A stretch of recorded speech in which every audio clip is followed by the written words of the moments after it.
What's up, everybody? I'm Caleb Ochoa, also known as NFL Caleb 22, and this is Betting the NFL Week 1, finally. And as always, I'm with my co-host, Derek Wesley, also known as DWeezy. What's going on, man? Not much. It has finally arrived, week one, and the boys had to be here to make sure we find some angles and some plays to kick the season off with a bang. I know everybody's ready. We've seen the lines up for months now, and it's finally here.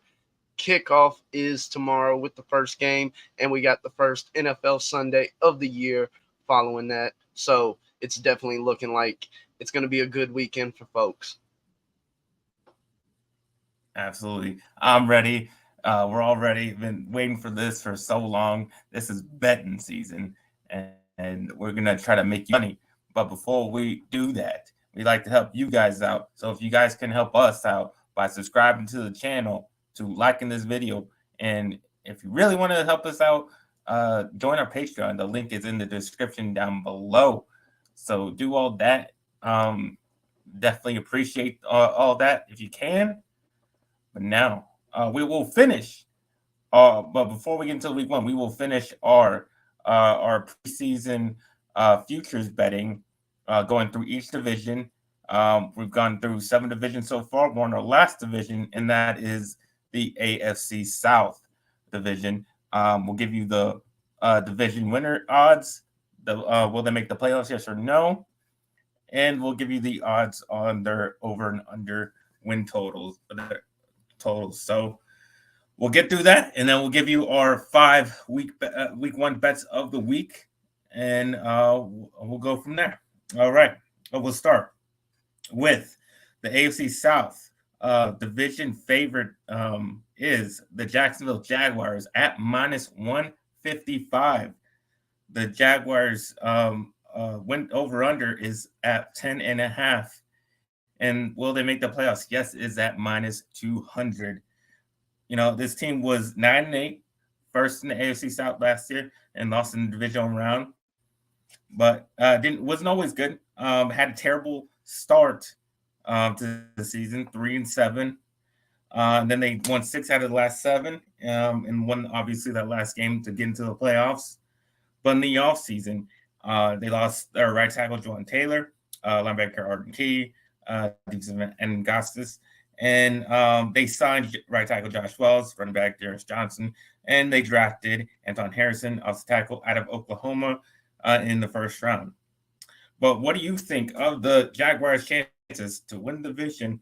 Will they go over 10.5? And do you put money on them to the playoffs at -200? I think this team is a strong showing to make the playoffs for sure. I definitely think that they're the front runners to win this division for a reason, and I'd have to put them down as my winner for this division. I do think they will be able to beat up on this division for the most part.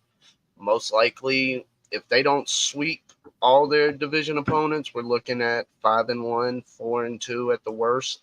And so when you start looking at something like the win total, and we've talked about it before, where if you can beat up on your division, some of these win totals are more than reachable, especially for a team like the Jacksonville Jaguars, who in year one, surpassed pretty much everyone's expectations of what that team could do. And having that year under their belt and not, in my opinion, not losing any key pieces to free agency, I definitely think they're a team to watch out for this season. And 10.5, I definitely think they can win more, go over that number. Like I said, expect 4 to 6 wins to come out of the division, and then you got another 11 games on the season to try and get 5-6 wins, whatever's needed to clear that number. There's a reason they're at a minus number like they are in this division. And when you start looking at some of the other teams, it's a real question as far as who might challenge them. And I'm going to be riding with the Jaguars in this division. What's up to Rodney? Thanks for tuning in, man. Always appreciate it. Yeah, I know everybody's on the Jaguars. this season. They like what they did coming off from the playoff win that they got last year. So I definitely see why people are high on them, and I get it. They have Trevor Lawrence. They got the quarterback. They got a lot of things going for them. But I'm just not too high on them. I just don't think. I just don't see it with the Jaguars for this year. First of all, because I think they're. I mean, they were terrible. I mean, you can't just erase that they were a 3-17 to start the season. They were a bad team. I still think they are at least somewhat that bad team. Um, and it's going to be harder this season when they got a first place schedule rather than the last place schedule that they had. Um, so it's going to be tough to get through that. I still don't think their offensive line is that great. I mean, they had a lot of problems last year. I think Trevor Lawrence covered up a lot of them. But I don't think he's going to cover up a lot. Definitely, if he gets hurt, that's definitely going to lower the chances for them to hit that over. And 10.5 is a lot. 10.5 is a lot for this team, especially a team in the AFC, because they're not like yes, they're playing their division, but they're not just playing the division, playing other AFC opponents, tough AFC opponents. So I just don't like them to go over that 10.5. And yeah, like I said, I know other people are high on them. I know you're high on them. I'm just not seeing. I think they take a little bit. I think they take a step back, and I'm not going to put money on them to win the division at a -155. Maybe if they had the plus, I would put some money on that because I do think it's going to be tough out. But at a -155, I can't see myself putting money on that. And at -200, I just can't say they will definitely make the playoffs, because when you see a minus on the playoffs, you got to say, okay, this team is definitely going to make the playoffs. And for me, that's just that's not the case for me. Anything else? Well, one thing I didn't mention, it will be interesting to see how they incorporate Calvin Ridley into this offense. There's a lot of questions that surround him from a playing standpoint. How did this year off affect him? Now, I do think it is a little bit more possible for a wide receiver to potentially stay in better playing condition than a quarterback. And some of that doing with things like a quarterback has to have that time, and not only with his guys, but NFL caliber talent. You can go out there and throw balls to high school players or college level talent and it not be the same explosiveness, the same speed, and just timing things and more of the finesse of the game. I think is something that affects the quarterback position more when you talk about some of these extreme layoffs. So I don't think we'll see a drop off similar to what we've seen out of, let's say, a Deshaun Watson, but I am interested to see just how they incorporate Ridley into this offense. Given what we saw out of them last year, it does definitely raise some eyebrows about what the offense will do. All right, we'll get to the next team with the best odds to win the division, and that is the Tennessee Titans at +300. The under win total is at 7.5. And will they make playoffs? Yes, is at a +250. This is a team that went 7-10 last year, second in the AFC South, and they did not make the playoffs because they lost that last game of the season to the Jacksonville Jaguars. They got to a hard start though. They were 7-3. They were, on top of the division there, and then they just had a disastrous collapse. Had a 7-game losing streak because Tannehill got hurt, and then they missed the playoffs for the first time since 2018. Just key injuries to Tannehill, Taylor Lewan, Harold Landry just decimated this team. In the offseason, they lost Nate Davis, David Long, and receiver Robert Woods, and signed Andre Dillard, tackle, and wide receiver DeAndre Hopkins. They drafted Peter Skoronski, tackle of Northwestern, in the first round. And, I know other people down this team. I'm going to be the complete opposite on the Titans this year. I think they're going to win the division, because they like it's the exact opposite thinking I have for the Titans I had for the Jaguars. I do think they are that 7-3 team that they started last season. I think when Tannehill and Derrick Henry are healthy, this team is a really good regular season team. They win a lot of games. And that's what we're talking about. We're not talking about playoffs or anything like that. We're just strictly talking about the regular season record and will they go over 7.5? I think that number is very low enough for this team that has shown that they consistently win year in year out. That they can definitely go over 7.5 wins, at least for the past recent years since Mike Vrabel has been there. He has definitely gone over that number every year since he's been there. So why would this year be different if those two guys stay healthy? And if they do, I definitely believe that they can go over and win this division over the Jaguars. Like you said, they still have to play their division with two weaker teams in that division. And I just like I said, with DeAndre Hopkins, I think that definitely gives Tannehill another weapon. So I'm liking them. I like this team. I think they're a consistent winning team, and that matters to me. And that's why I'm gonna take them to. I'm gonna take that plus number to win the division. I'm gonna take that plus number to get into the playoffs. And yeah, definitely like the over for the Titans this year. But what do you say?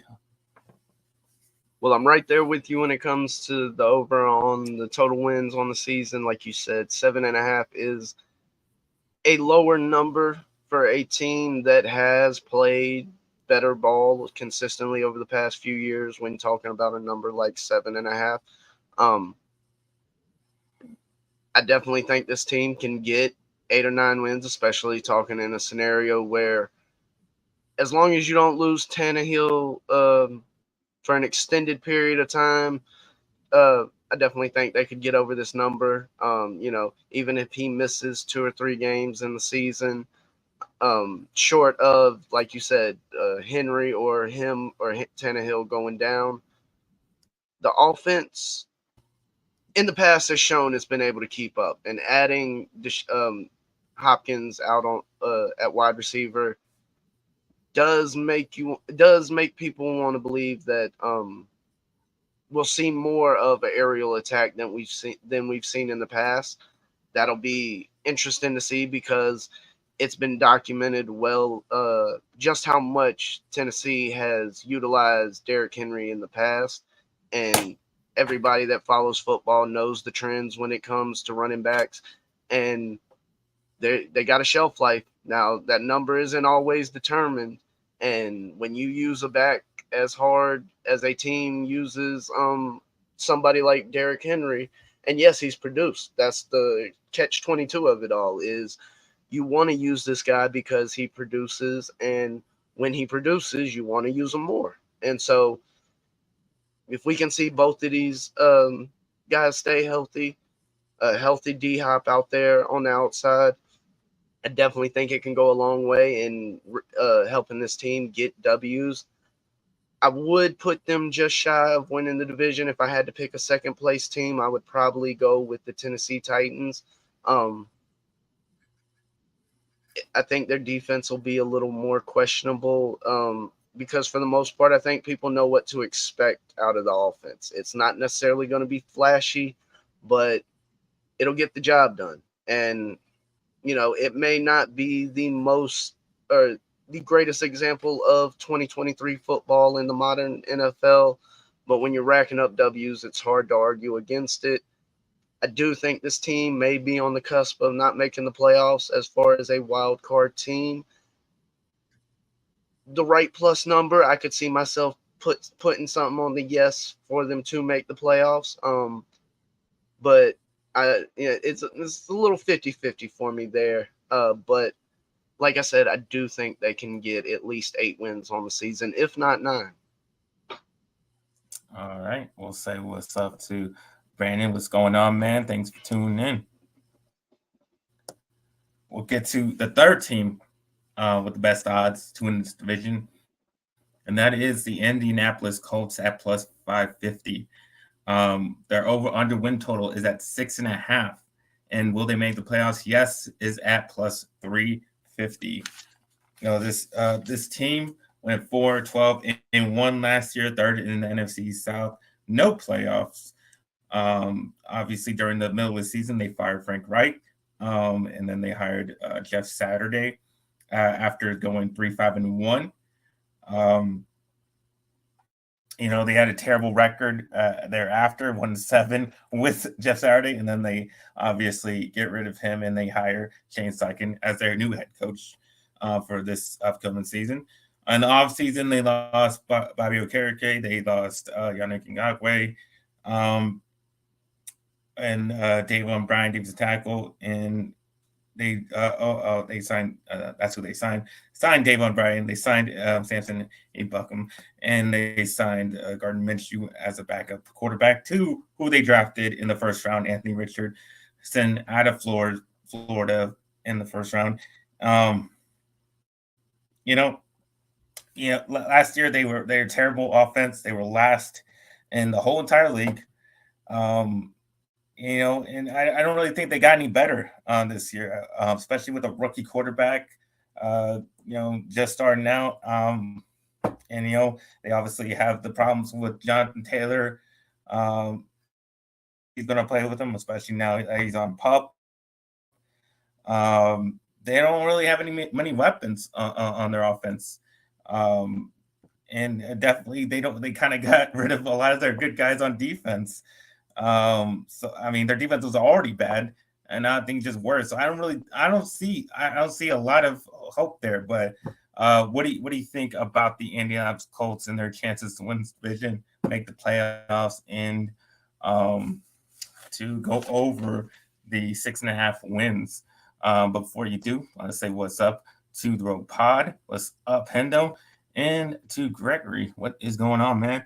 I'm going to beat the hell out of Caleb. Well, we'll see about that. Hopefully, I'm better season this year. But yeah, your take on the Colts for this season? Well, the Colts just seem to be that story that keeps on giving, because if you had to look at any one single player on this roster from the past few years that you would say it isn't necessarily untouchable, but that's your top guy, that's your number one, it would be Jonathan Taylor. And what do we see out of Irsay and the Colts organization? Apparently they don't want Jonathan Taylor. I mean, this, with everything that's played out and him being, not to say that I don't think he's not legitimately hurt, but the way this whole storyline and sequence of events has played out, and just all that we went through to get to where we are now, by no means am I going to be putting money on this team to win anything, but I definitely look forward to seeing what comes out of this organization. Now, it will be interesting to see what occurs with Anthony Richardson, the rookie QB they drafted out of Florida. Physically wise, some of the things you see him do on the football field definitely get you excited. But at the same time, you wonder what the rest of that football team is going to look like around him, because we're already talking about the Colts opening up the first 4 games of the year without Taylor, because he is on that PUP list. And even after those 4 games, who's to say how long he is actually on this roster? That would still leave them a full month to try and make a trade if they aren't potentially shopping a deal now, under the circumstances that when he comes off the PUP list, we'll make the trade official and go through all the proper channels. So I definitely would have to fade this team as far as a win total. Definitely don't see him making the playoffs or anything like that. Unfortunately for someone like Richardson, who seems to have a lot of potential and a lot of the physical traits, Indy, it just seems like up there in Indy, there's too much just nonsense and BS going on with that organization for that to even develop. So even looking at, some of the later parts of the year, I don't think we can expect many wins out of this Colts team. And so that number being at 6.5, they only won 4 games last season. You telling me this team's going to win 3 more games, and at best they're only going to have Jonathan Taylor for 3/4 of the season? Yeah, give me the under. I'm right there with you, man. I can't see where they get 7 wins for this team. That just doesn't seem possible for them. Definitely not any number that they give you for winning the division, nor making the playoffs. It just doesn't seem feasible for this team with that rookie quarterback and not much else around him to support him.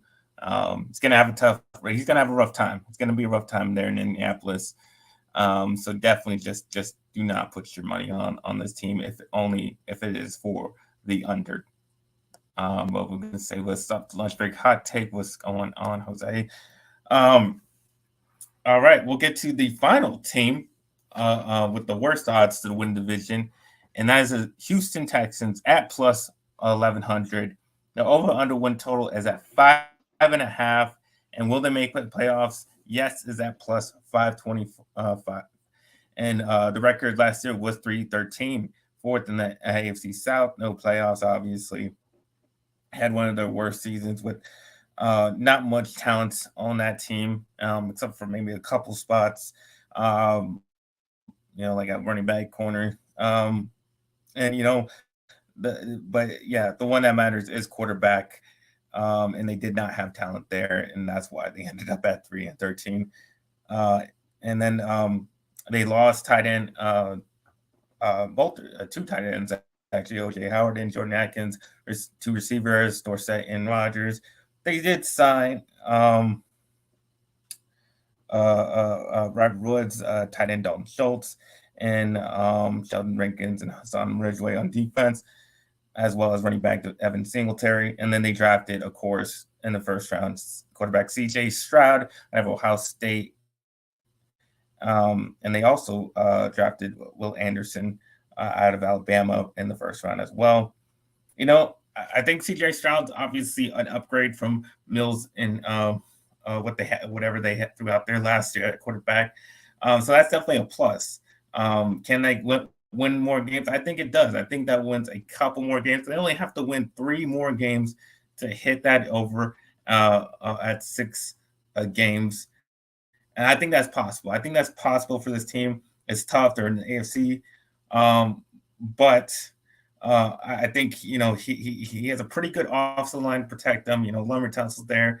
I think it's good enough to protect them. I think he can have some, obviously they signed Schultz. That's a good tight end.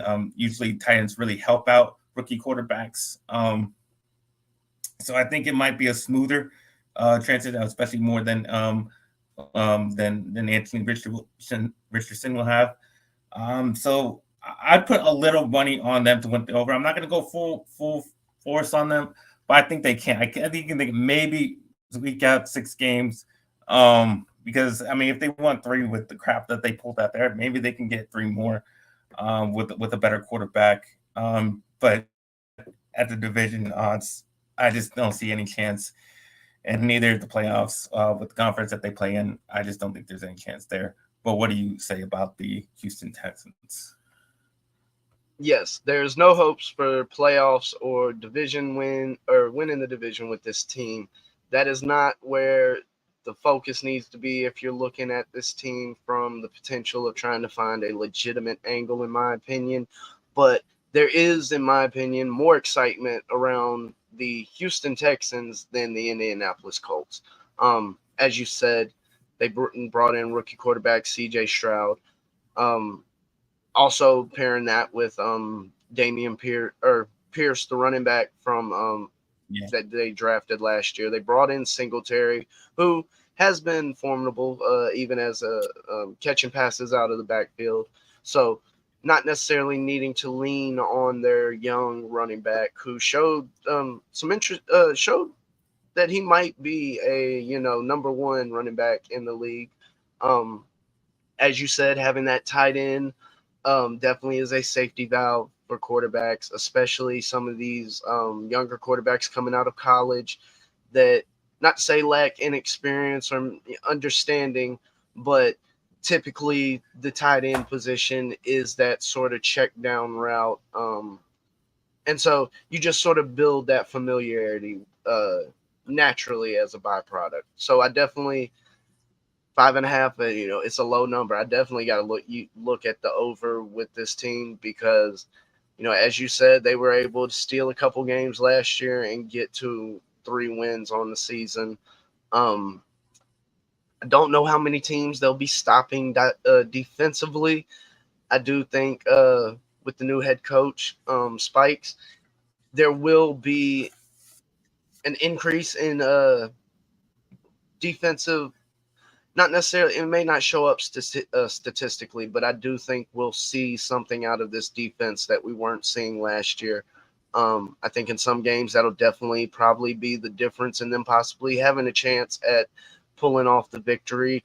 Or, there was a number of games last year where the defense just couldn't hold up. If I'm not mistaken, in that Dallas game, they were fighting along step for step with Dallas Oh for a yeah, good I three-quarters of was that sweating that game. game.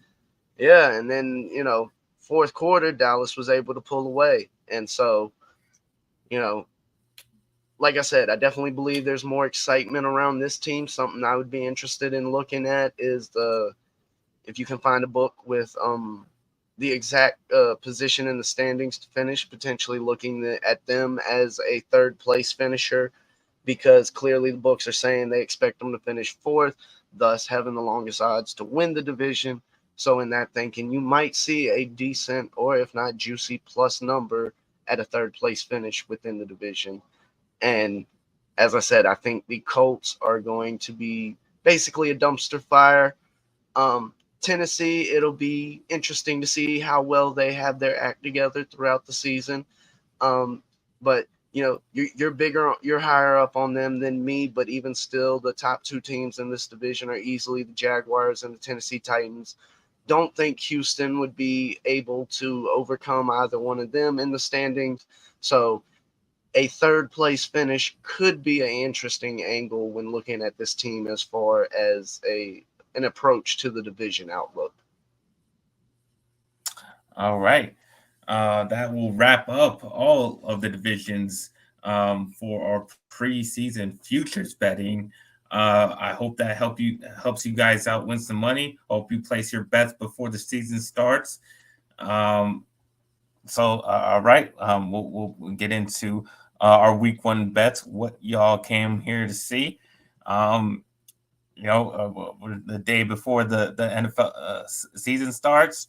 So you better get your bets in when you can. But we'll start. We'll start. I'll let you go first. I'll let you make the first bet of the NFL season. All right, kicking things off first, going right to Thursday night football, folks. Um, Taking, and this line has moved. If you were looking at it just a couple of days ago with the news about Kelsey, whether he plays or not, it was enough to drop this spread a full 2 points, going from 6.5 to -4.5. I still like the Chiefs in this scenario, and a lot of this has to do with some of the stats and trends that we've seen out of the Kansas City Chiefs. Basically, over the course of Andy Reid's tenure there, you have to go all the way back to 2014, I believe, to find a Week 1 game that they lost. That means Patrick Mahomes has not lost a Week 1 game. That means a lot of people on this team currently have not lost a Week 1 game. And that's a certain mentality you kind of look for coming into these Week 1 games, because there's still a lot of unknowns surrounding things. And, injury is always definitely something you have to look out for. And while I think,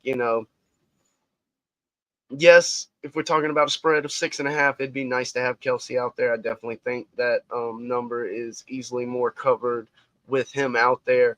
Personally, I had a same game parlay that's probably going to be blown up now because Kelsey not being involved in this game. Hopefully, because if he doesn't play, I can get it voided. God forbid that he go out there and play a handful of snaps, get like one catch, 2 targets, and just ruin my day completely. But I will be looking at Kansas City minus 4.5 on the spread. And another potential angle, KC has gone way over game totals in those same week 1 trends. So potentially looking at the over on the game total is a possibility. Brandon says it would be great, but no sports betting in Minnesota. That's unfortunate, but you can always find yourself a bookie. There's a bookie somewhere around the corner. Jimmy and may, Joe's may is not be always legal, out there. but nobody has to know. You just keep it quiet, just do your thing, and you get your bet in that way. And there's also offside betting, offshore betting. I mean, there's ways to get your bets in. I was gonna suggest just Maybe not finding a not random all of them somebody legal. fading the Vikings, but they're taking on Tampa this week, and there's no way in hell I would touch that action. So yeah, never mind. Oh, there you go. But as far as the Chiefs Lions game, I definitely agree with you. I'm definitely taking the Chiefs minus points. The Lions just their defense is bad. I mean, I don't see where they made the improvements. I don't see. Yeah, Kelsey may be out for the game, maybe not. I just don't see. I just don't see how they're going to stop Mahomes. I mean, Mahomes is Mahomes, and their defense is not that good. So, how are you going to stop him? I mean, it doesn't matter who you throw out there. He's still going to do his thing, and he's still going to basically got Pacheco out there. He can still run on the Lions defense. There's just no stopping them. Maybe they can keep pace with them. That's probably their best hope is just to keep pace with the weapons that they got on their side of the ball, on the opposite side of the ball. But ultimately, yeah, I think they win at least by a touchdown.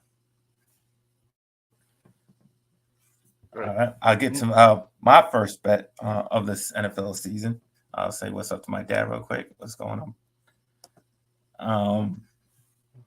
And my first bet is going to be, like I said earlier in this show, I'm on the Titans, and that's when I'm going to go with my first bet. I'm going to bet the Titans +3 again at New Orleans. The Saints are without Alvin Kamara. Obviously, he's on suspension. That's one of their main weapons on their offense. Derek Carr just got there. He's still on chemistry. It's always tough, going to your first game and you don't know the offense too well. You're kind of just working it out and building chemistry team. So you never know you don't really know what you're going to get there. And like I said, Tennessee 7-3 straight up before all the injuries happened. 7-3 in September. In the last 10 games played in September. So they like to start hot. They're a hot team from the start. I think, like I said, it's all Henry. This team is different. They're a winning team, and I like them to outright win. Even I don't even need the points, but I think they're going to outright beat the New Orleans Saints because I don't think the Saints are very good. Everybody can say they're going to win the division just because they got Derek Carr. Derek Carr wasn't that good last year. Like, he wasn't. Their coach isn't good. That New Orleans coach is terrible. I just don't see with the Saints. I think they're going to be bad, and therefore I got the Titans to win this even outright. But yeah, no, I definitely think that there's something to be said about this matchup between the Titans and the Saints. I'm right there with you as far as fading the Saints. People go back and look when we covered the NFC South. I'm not high on this team. I know a lot of people are. One of the big issues with me will be the coaching staff of this team and what they're able to do. Tennessee +3. I definitely like that. And that also leaves open the possibility if this Tennessee team is able to get up early, you might be able to find some ways to hedge off that, especially if you're attacking that money line where I'm currently seeing +150. Our early touchdown could flip the underdog, and you could find the Saints at a plus number, probably somewhere around that same range. So yeah, definitely think there's a number of ways to play off this the Titans matchup with the Saints, but I would have to lean, to the Titans in this game, as you mentioned. No Kamara. Um, there's too many questions surrounding this team. Would they expect Michael Thomas to be back? It'll be unclear, at least in my opinion, what to expect from him. Well, they've been expecting him for the last 3 years. So I mean, that's my problem with it. It's I don't want to wish ill on the man, but I mean they've been saying this for a while now. So, but we'll find out week 1 for sure. We'll find out this Sunday. But yeah. yes, I definitely would have to ride with the Titans on that play. Now, moving into my next one, this is something, the people, they've heard us talk about this last year. And yes, it might seem like a little bit of a homer play, but going to the Carolina Panthers plus 3.5 in a division game. Yes, they're on the road. I'm not a big believer in this Atlanta Falcons team. They showed last year that they were more dedicated to the run than probably any team out there. And I don't give Desmond Ridder much. I don't have high hopes for Desmond Ridder. Even when as he was coming into the league, he was not someone that I thought would be a game changer at the NFL level. And so far, I hadn't seen anything to make me think otherwise.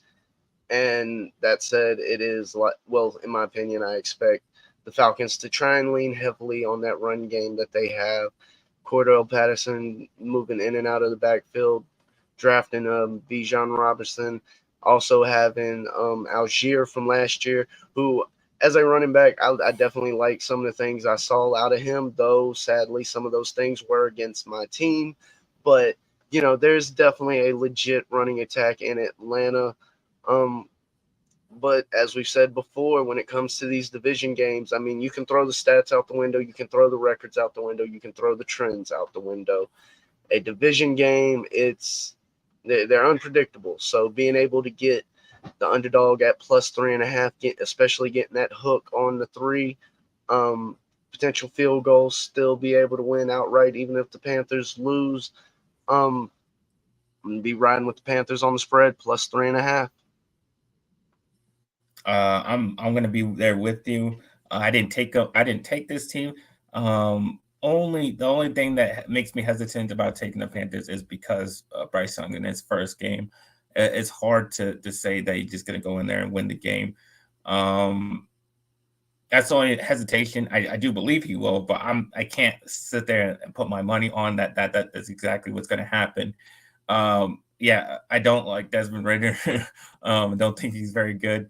Falcons, yeah, they're gonna have trouble.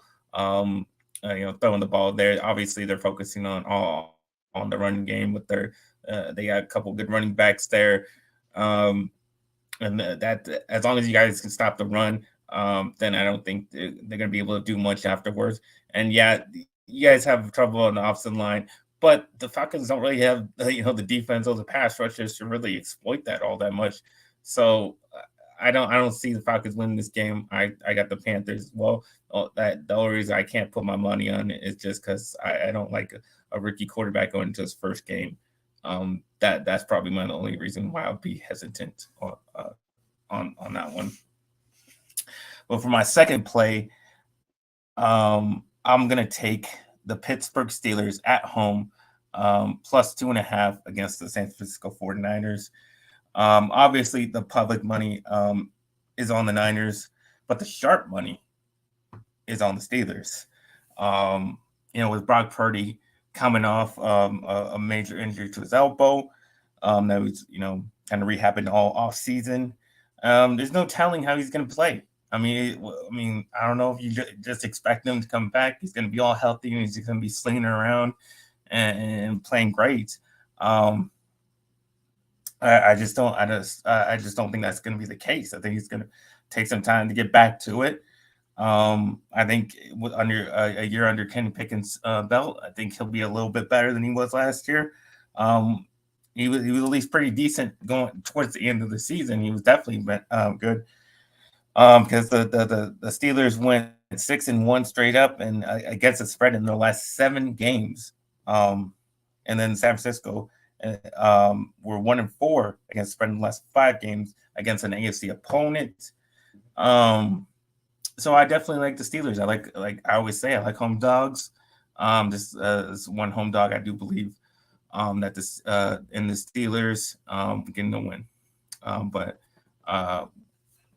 disagree. Agree. I'm actually on the other side of this one.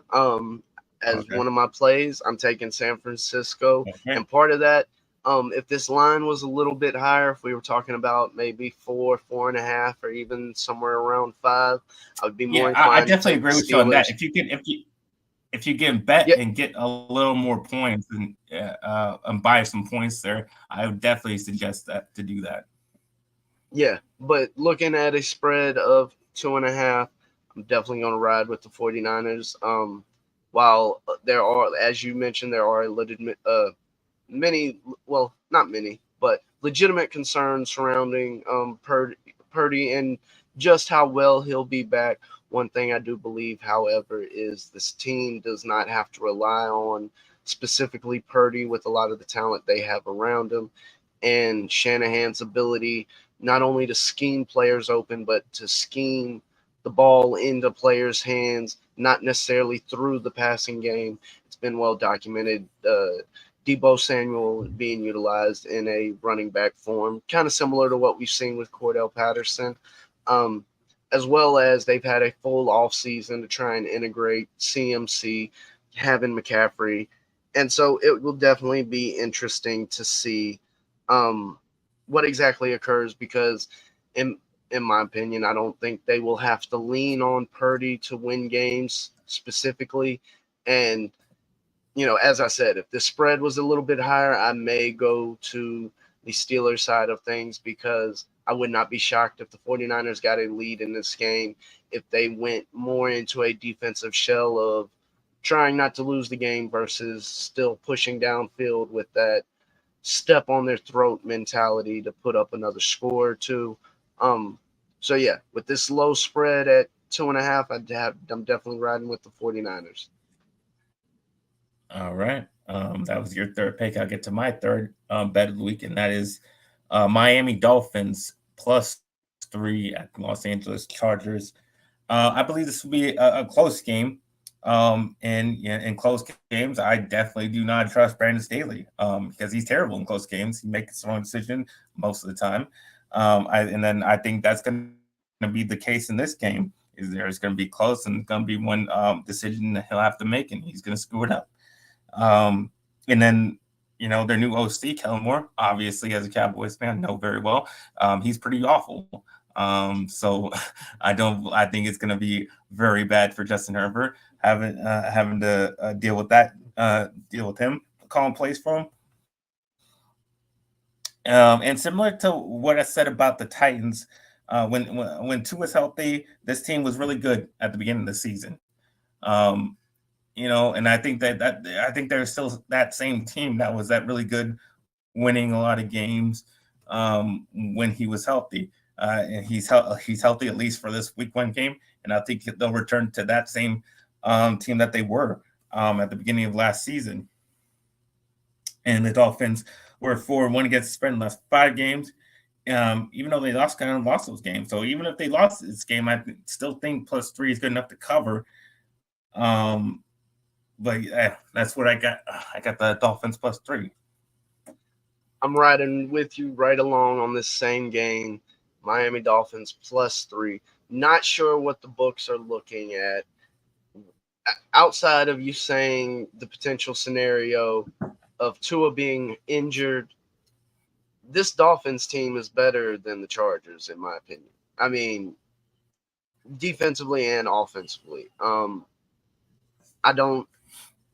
Yes, I would say Justin Herbert is the better quarterback if we're comparing Tua and Herbert just side by side. But this isn't as Tua's not coming in banged up. This is game one, so there's no real injury concern there as far as this specific game. So I honestly have no clue what people are looking at. In my opinion, I think they have the wrong team favored. And if you find yourself in a situation like that, it's almost a principal play to take that team because, in my opinion, the number's wrong. And so, yes, give me the Dolphins and Tua and Tariq Hill and McDaniels and what his offense was doing last year and Waddle. Give me all that plus the 3 points because I think there is a potential that they could win outright. So, in my opinion, the money line is definitely live as far as I'm concerned. All right, I'll get to my fourth pick, and that is the New England Patriots at home +4 against the Philadelphia Eagles, and almost all of the money is coming in on the Eagles. Obviously, understandable. But I think I think because all that money is coming on the Eagles, I think that's a perfect spot to go against the grain and pick the Pats in this one.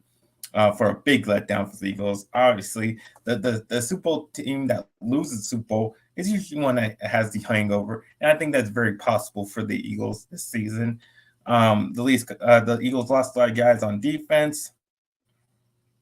And they have a new defensive coordinator as well. So I'm not sure what they're going to be on defense going this season, which is perfect for kind of a limited offense, at least on the outside with the New England Patriots.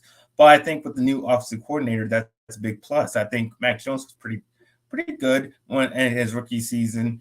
Nothing great, but I think he was good enough to win. Get into the playoffs like they did.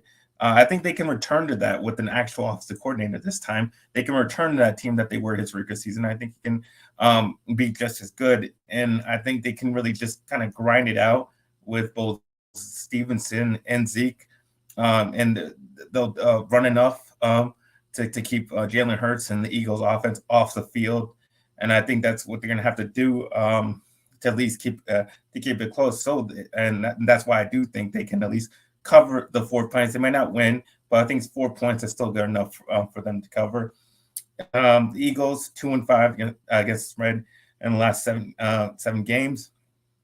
They are 4-12 in the last 16 games into September. So not a team that really starts off the season very hot, at least against the spread wise. And just love another home dog, and got two of them this week, and that's why I like the Patriots. But what do you think? I definitely think there might be a little validity to the Patriots having a shot to either win this game or keep it close enough to cover with that +4. Looking at the game total, seeing it at 45. So the book's basically talking about a 20-24 game. Not a relatively high scoring game, and I think that works in New England's favor if they are able to limit the scoring out of the Eagles' offense. It will be interesting to see what the Eagles do in the run game, as their running back room wasn't necessarily overhauled, but they were operating more by a running back by committee. Now, it was successful by all means, but we only see one, if I'm not mistaken, one face from the trio that people seemed to see last year, or I could be mistaken, but so yeah, it will be interesting to see. Do we see the same type of run game and run play style out of the Eagles in that aspect? And if that's the case, you're talking about the clock running more, lower scoring game, +4. It might not be the popular pick, but I could definitely see it happening. You get a total like 20, 30, or 20-17 coming in under that 45, covering on the spread. It's not out of the realm of possibilities. Now, if the Patriots can't keep the Eagles out of the end zone, I don't think they have the offense to keep up in a matchup like that. And so not only would that total be blown out of the water, but you could probably see that spread just balloon in a live game number. Now moving on Yeah, I to mean, my I fourth definitely. pick. Yeah, Go ahead. Go ahead. go ahead. Yeah, no, I just All right. I like and we're in this betting game. You just got to take some risk sometimes, and I think it's a bit of a risk going against a lot of money here. So sometimes you got to take those games, man. You risk this money on a big chance like this. Obviously, a lot very heavily saved toward the Eagles, but I love taking these types of bets. So Oh yeah, it's all about calculated risk, and that's all that matters. You got to believe in your plays if you're gonna bet it. If you don't believe in it, you can't expect somebody else to believe in it. So moving into my next play, yeah, another defensive matchup. Now I will be going with the favorite in this matchup, though it is nearly a pick 'em. If you look at the spread, it's -1. The Chicago Bears over the Green Bay Packers. I'm gonna be taking the money line outright just to not have to deal with that spread and the potential push yeah, possibility that exists there for almost no reason. If you're gonna have an NFL game at -1, just make it a pick 'em and juice the favorite a little bit more. You're already talking about -122. Like what's -130, -140 in a pick 'em, and the other side maybe +110. They just it's one of situations like that I won't say aggravate me, but are definitely annoying. So going to be riding with the Chicago Bears money line. Um, I, I'm not sure. I'd have to double check, but there's a possibility that Christian Watson will be banged up for the Packers. And I do think that the Bears offensively will be a lot better than what we saw last year. If nothing more, we will see them able to draw more attention to the outside. And even if they don't rely on Fields less in the running game, that could possibly open up the running game even more. Or on the flip side of that, help create a lot more one-on-one matchups on the outside for the wide receivers like DJ Moore, because you're seeing that extra body in the box to potentially deal with Fields in the running game. And so, I'm as a Carolina Panthers fan, I saw firsthand DJ Moore's ability. I think he has the possibility to catch a lot of people off guard as far as fans and media across the U.S., being that he was in a small market. Um, Not a lot of media attention, and I won't stand up here and be like, oh, he was the best wide receiver in the league hands down. No, but potential top 10 wide receiver, most definitely. And so to have that caliber of wide receiver out there on the edge is definitely going to draw attention. And so at a certain point, teams are going to have to pick their poison. And in this Green Bay game coming into Chicago to open up the season, with all the turnover that we've seen with Green Bay, I'm not very high on them coming into this season, and I definitely think Chicago Bears can win this one outright. yeah. We're disagreeing again, but I'm not super confident. This is not why I didn't make this as one of my picks, because I'm not confident either way. But I would, if I was going to pick I would lean towards the Green Bay Packers. I just think, yeah, they've obviously had two quarterbacks going through their history of why they've been so dominant over the Chicago Bears. But I still just think that there's just something about it where they still can be dominant even after Aaron Rodgers has moved on. And just for the fact, like I said, I'm not high. I'm very, very low on the Chicago Bears, mostly because not for any reasons of the weapons that they brought in, strictly just because I think Fields is not good, and he's not going to be good this season. He doesn't win. He doesn't win games. Like, he hasn't won games in the first two seasons. He's not going to win games this year. So if I was going to pick this game, I would not pick him to win a game because he hasn't proven that he can. But that's my take on that game.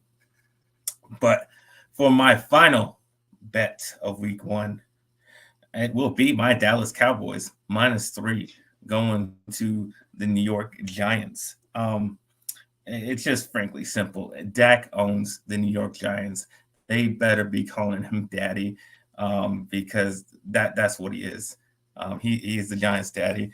He hasn't lost to them since 2016, and that was in his rookie year. they have not beaten them since then.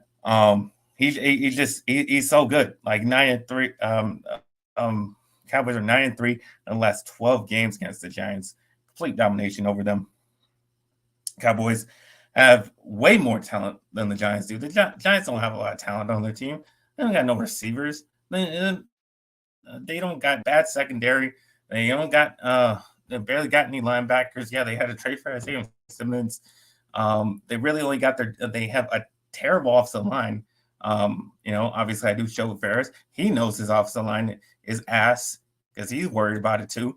And you think that offensive line is going to do anything against Michael Parsons, DeMarcus Lawrence? They're going to sack the crap out of Daniel Jones, just like they did last year. They're going to have no shot. And yeah, they got Saquon Barkley. He does nothing against us. He has one big run a game. Like he doesn't. If you go back and watch the Cowboys Giants games, Saquon Barkley doesn't do anything against us. And then, so yeah, there's no receivers that really. I mean, there's no receivers that are going to get past Gilmore and Diggs. I mean, it's just not going to happen. They got nothing, and you're not going to tell me, Darren Waller. Okay, that's great. We got good safeties over here. We got Malik Hooker. We got Jaron Curse. Titans not really going to move the needle for me at all whatsoever. Yeah, I mean we've covered against this team. The last two games we played them, and yeah, they couldn't even beat Cooper Rush last year. Okay, Cooper Rush beat them. So if they can't beat Cooper Rush, they ain't gonna have a chance of beating Dak because they haven't had a chance of beating Dak since 2016. Well, now, if you listen to Jerry Jones, Cooper Rush is the future of that organization and that team out there on that football field and all that nonsense. But it's definitely an interesting line looking at this game. It was one I looked at. I will say I'm not as high on the Cowboys as you, but I definitely think they are the better team going out there against the Cowboys. -3 on the road division game. I think I'd almost sound a little bit hypocritical saying take the Cowboys after the pitch I made about my Panthers on the road division game +3, and so do I think there's a shot for the Giants to win this game? Yes. Crazier things happen. Of course they have. We've seen them in other games. So would it shock me completely? No. But with the spread being as low as it is, it was just one reason why I just decided to stay away from this game because, as we've kind of mentioned in this game, if you can't be confident in your plays, that might be a sign not to play it. And, of course, sometimes the best bet is to not make a bet. You can't lose if you didn't bet. And so, yes, I would have to lean towards the Dallas Cowboys -3, but I definitely would not be shocked if come next week somebody up here is having to eat a little crow when we getting into things. Now, to move into my last game, another division game, we got Seattle taking on the Los Angeles Rams, and I'm riding with Seattle in this game. That Seattle definitely was a shocker last year as far as what we saw out of them, and given the recent news to come about with Cooper Kupp, and it's yet to be seen how long he will be away from the team, but you're not going to see him week one. And give me Seattle -5.5. I definitely think they win this game by a touchdown at least. I mean, when you start looking at the Rams, who on that team is going to give you offense? The running back situation has been in shambles for the most part for the past few years, in my opinion. They've relied solely on Cooper Kupp at the wide receiver position.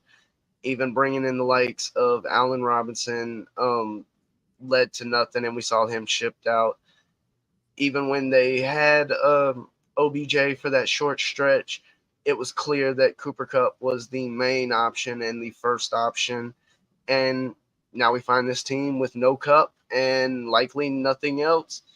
And so give me the Seattle Seahawks to win this one and potentially a blowout, but I would not be shocked if we saw a score something similar, 23-24 to 10, something like that. I just do not expect the Rams to be able to score to keep up in this game to cover that spread. I'm with you, man. But there was only 5 bets I could make, and that probably would have been the next one. I just felt more confident in these that I made. But that probably would have been my next go to because yeah, I'm right there with. I think the Seahawks were going to win. Big against them. Um, just like you said, the Cooper Cup. We just found out that's out. That's going to be a major hit. For the Rams. Stafford's going to have trouble finding someone open. And then there's just not really a lot around there. It's not really a lot around there. I think probably why it wasn't just because Sean McVay can maybe pull out something. It's a divisional game, still tough. Um, that's probably the only reason why it was number 6 instead of part of my top 5 bets of the week. Yeah. And though even our fella in the chat, Brandon, is joking about the Commanders, Yeah. fading the Cardinals is not a bad angle to look at week to week, given the opponent.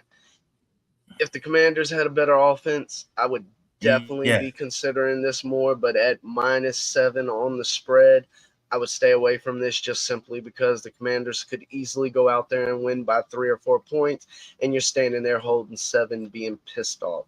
So fading the Cardinals, it definitely has a lot of potential moving throughout the season, especially as we get further along in the season, because by everyone's accounts, and I don't think they're wrong for thinking it, this team is doing everything possible to tank, which could signify the end of the Kyler Murray era in Arizona. So all y'all Call of Duty fans and players out there, watch out, because if he's not playing NFL football, he's coming after y'all.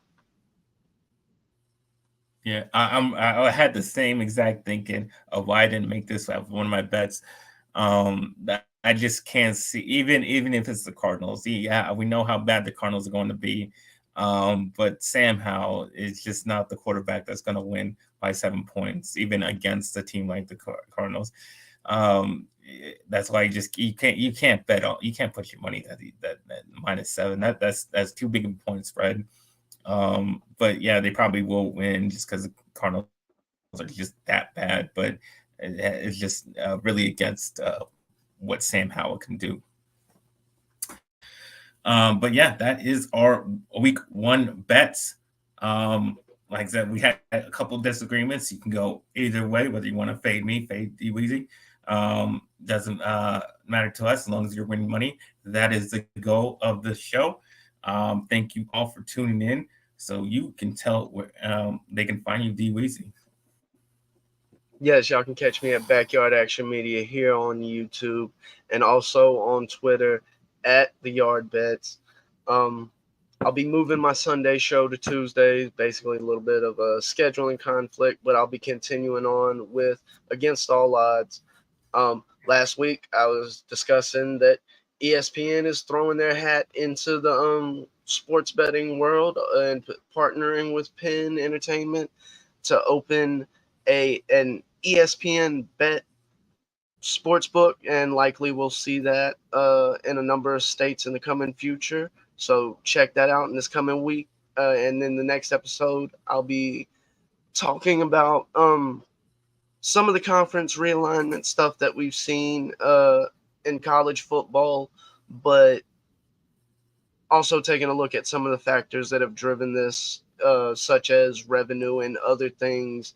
So yeah, come and check out Against All Odds next Tuesday.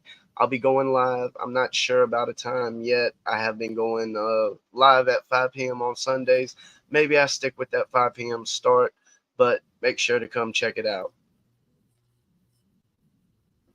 All right. You can find me at NFLKid.2 on Instagram and X / Twitter. And you can find me on Fridays at 3 o'clock doing Good Friends by Rivals. But this week we'll be on live after the Cowboys-Giants game, because that is what we do. We talk Cowboys and Giants on that show with my co-host, Ferris Mudana. And we'll be live after the game on Sunday night, that is. But yeah, like I said, thank you all for tuning in. Subscribe to the channel, do all those things. And like I always say, it's football's back, baby. So let's get ready to make that money.